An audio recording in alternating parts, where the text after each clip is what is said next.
रावण कैसे बना दशानन? जाने उसके 10 सिरों के क्या हैं मायने। दशहरा का त्योहार हम असत्य पर सत्य, बुराई पर अच्छाई के प्रतीक के रूप में मनाते हैं। इस दिन देश भर में रावण दहन का आयोजन होता है। रावण, कुंभकर्ण और मेघनाद के पुतले जलाए जाते हैं। लंका के राजा रावण को हम बुराई का प्रतीक मानते हैं। उसके जीवन से जुड़ी ऐसी कई बातें हैं जिसके बारे में जानना काफी रोचक है। कहा जाता है कि रावण के 10 सिर थे, हर सिर के अलग अलग अर्थ थे। दशहरा के अवसर हम आज जानते हैं रावण से जुड़ी ऐसी ही बातों के बारे में। रावण कैसे बना दशानन? दशानन का अर्थ है जिसके 10 सिर हों। कहा जाता है कि भगवान शिव को प्रसन्न करने के लिए रावण ने वर्षों तक कठोर तप किया, लेकिन भगवान शिव प्रसन्न नहीं हुए। इसके बाद रावण ने भगवान शिव को अपना सिर अर्पित करने का निर्णय लिया। भगवान शिव की भक्ति में लीन रावण ने अपना सिर काटकर भोलेनाथ को अर्पित कर दिया, लेकिन उसकी मृत्यु नहीं हुई। उसकी जगह दूसरा सिर आ गया। ऐसे एक एक करके रावण ने अपने 9 सिर भगवान शिव को अर्पित कर दिए। जब 10वीं बार उसने अपना सिर भगवान को अर्पित करना चाहता, तभी भगवान शिव वहां प्रकट हो गए। वे रावण की भक्ति से काफी प्रसन्न हुए, इसलिए रावण को भगवान शिव का परम भक्त कहा जाता है। रावण के 10 सिर के 10 अर्थ हैं, या ये कहें कि वे 10 बुराइयों के प्रतीक माने जाते हैं। पहला काम, दूसरा क्रोध, तीसरा लोभ, चौथा मोह, पांचवां मादा, गौरव, छठा ईर्ष्या, 7वां मन, 8वां ज्ञान, 9वां चित्त और 10वां अहंकार। कुछ लोगों का मानना है कि रावण के 10 सिर नहीं थे। वह 10 सिर हाने का भ्रम पैदा करता था, इसलिए दशानन कहलाता था।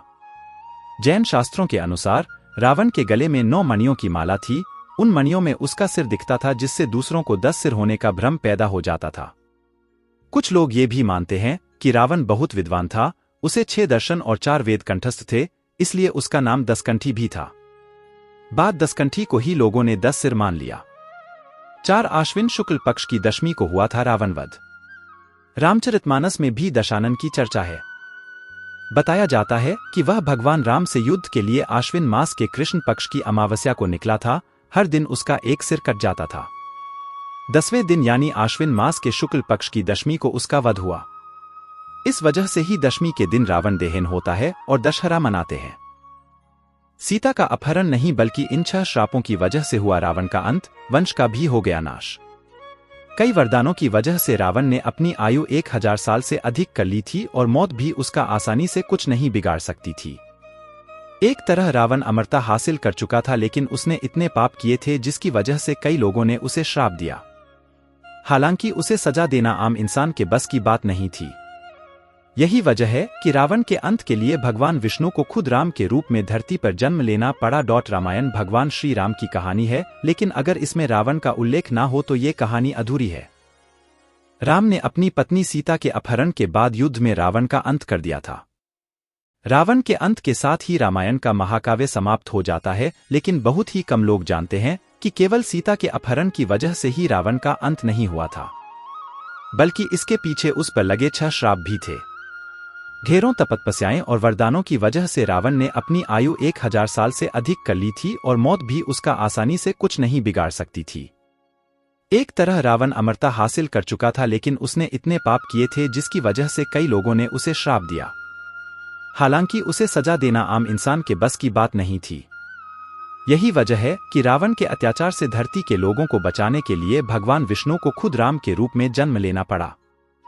लंका के राजा रावण को उसके जीवन काल में इतने श्राप मिले, जिसकी वजह से न केवल उसकी मृत्यु हुई बल्कि उसके वंशज का भी नामोनिशान मिट गया। आइए जानते हैं उसे किसने और क्यों श्राप दिया। रावण कैसे बना अपनी बहन शूर्पणखा के दुर्भाग्य का कारण? जाने किस श्राप के कारण हुआ अंत। रामायण में आपने शूर्पणखा के बारे में तो सुना ही होगा। शूर्पणखा रावण की इकलौती बहन थी। शूर्पणखा लंका में ही रहती थी, लेकिन शूर्पणखा का विवाह होने के बाद युद्ध में उसके पति की मृत्यु हो गई थी, जिसके लिए वह अपने भाई रावण को अपने दुर्भाग्य का कारण मानती थी। विस्तार से पूरी जानकारी के लिए देखें पूरी वीडियो। रामायण के दुष्ट पात्रों में से एक शूर्पणखा रावण की बहन थी। शूर्पणखा के पास भी राक्षसी शक्तियां थीं, जिससे वह अपना रूप बदल सकती थी। शूर्पणखा का पहले ही विवाह हो चुका था। पौराणिक कथाओं के अनुसार शूर्पणखा एक राक्षस कुल की कन्या थी, और उसका पति दैत्य कुल से होने के कारण रावण शूर्पणखा के विवाह से क्रोधित हुआ करता था, लेकिन शूर्पणखा के लिए उसने दूसरे कुल में विवाह को स्वीकार किया। सवाल यह उठता है कि जब रावण ने शूर्पणखा के विवाह को स्वीकार कर लिया तो वह उसके दुर्भाग्य का कारण कैसे बना, आइए इस लेख में जानते हैं। शूर्पणखा के पति का नाम विद्युज्जिह्व था और वो कालकेय नाम के राजा का सेनापति था। रावण ने जब पूरी दुनिया पर जीत पाने के लिए युद्ध शुरू किया, तब एक स्थान पर उसका सामना विद्युज्जिह्व हुआ, जिसमें रावण ने अपनी ही बहन के पति का वध कर जीत हासिल की थी। जब शूर्पणखा को इस बात का पता चला तब उसे अपने भाई रावण पर अत्यंत क्रोध आया। इस घटना के बाद से ही शूर्पणखा अपने भाई रावण को अपने दुर्भाग्य का कारण मानने लगी थी। शूर्पणखा के श्राप के कारण हुआ रावण का अंत। रामायण के अनुसार यह भी माना जाता है कि रावण की बहन होने के पहले शूर्पणखा रावण का विनाश चाहती थी। उसके पति की मृत्यु के कारण क्रोध में आकर रावण को श्राप दिया था कि एक दिन मेरे ही कारण तेरा सर्वनाश होगा। यही वो कारण था जिसके चलते शूर्पणखा ने राम और लक्ष्मण से बैर लिया और अपनी दशा दिखाकर रावण को सीता का हरण करने के लिए उकसाया। सीता हरण के चलते ही अंत में रावण का सर्वनाश हुआ था। शूर्पणखा से जुड़ा स्थान। शूर्पणखा ने पंचवटी में जाकर भगवान राम और लक्ष्मण को विवाह का प्रस्ताव दिया और सीता पर आक्रमण करने के बाद लक्ष्मण ने क्रोध में उसकी नाक काटी थी। पौराणिक कथाओं के अनुसार यह माना जाता है कि जहां शूर्पणखा की नाक कटी वह स्थान नासिक नाम से प्रसिद्ध हुआ है। रामायण का महाज्ञान इन 4 चीजों के कारण मनुष्य को नरक में जाना पड़ता है। रामायण के सभी प्रसंगों से आप कलयुग में भी काम की बातें सीख सकते हैं। जब रावण सीता माता का अपहरण करके लंका ले आया था तो विभीषण ने अपने बड़े भाई रावण को आने वाले संकट के प्रति आगाह किया था। उन्होंने रावण को समझाया कि बुरे कर्मों को छोड़कर प्रभु श्रीराम की शरण में चले जाइए, भगवान आपको क्षमा कर देंगे। इसके साथ ही विभीषण को 4 ऐसी बातें बताईं जो व्यक्ति को नरक के द्वार तक लेकर जाती हैं। विभीषण की इन बातों को सुनकर रावण को क्रोध आ गया। उसने कहा, तुम मेरे शत्रु का गुण गाते हो। फिर रावण ने विभीषण को लंका छोड़कर चले जाने का आदेश दे दिया। आइए जानते हैं विभीषण ने वह कौन सी 4 बातें कही थीं जिससे रावण क्रोधित हो गया और जिन्हें न मानने पर नरक की यातना भोगनी पड़ती है। काम भाव जब सिर चढ़ जाए। रावण ने सीता माता का हरण किया था और बार बार विवाह करने के लिए दबाव डाल रहा था। विभीषण ने रावण को समझाया कि देवी सीता एक पतिव्रता स्त्री है, उनके प्रति काम भाव और कुदृष्टि रखना विनाश को निमंत्रण देना है। इन्होंने बताया कि काम भाव जब सिर चढ़ जाए तो यह नरक की ओर ले जाता है, इसलिए काम भाव को सिर पर हावी नहीं होने देना चाहिए। जो काम के वश में हो जाता है उसकी बुद्धि नष्ट हो जाती और विनाश आरंभ हो जाता है। क्रोध व्यक्ति को जला देता है। विभीषण के हित वचनों को सुनकर रावण क्रोध के उबल रहा था और भगवान राम और विभीषण दोनों को अप्रिय वचन कर रहा था।